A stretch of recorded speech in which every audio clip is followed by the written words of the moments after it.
we all have these images of ourselves, the imagined self, the way we see ourselves in our own minds. And that imagined self, the way we see ourselves, it can prevent us from actually living our real lives. Because if we become too obsessed with not shattering that image, that picture that we have in our minds, then we can be afraid to take chances and afraid to live. If we are willing and able to set aside that image, then we have the opportunity to just throw caution to the wind and do what we have to do to live. Do what we have to do to try to make that image that we have in our own minds, see if we can make that reality. Because I think we all have this image of ourselves that in a lot of ways is greater than who we really are.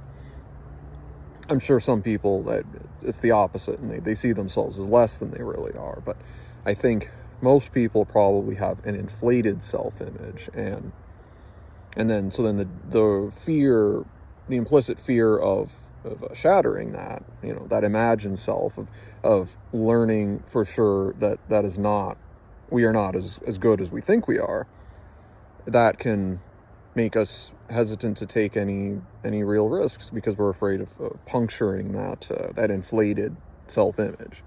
We're afraid that we will find out that we're not as good as we think we are.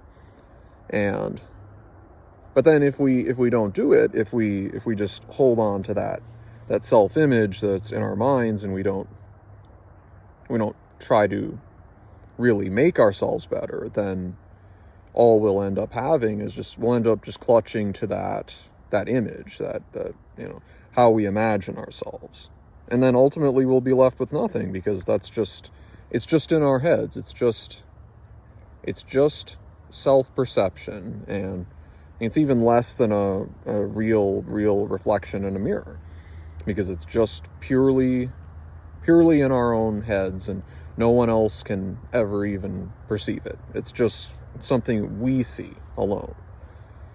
And so if we want to try to make ourselves what we imagine ourselves to be, and in the sense of improving ourselves and becoming greater than what we are, then we have to be willing to puncture that inflated self-image. We have to be willing to risk how we see ourselves in order to become what we want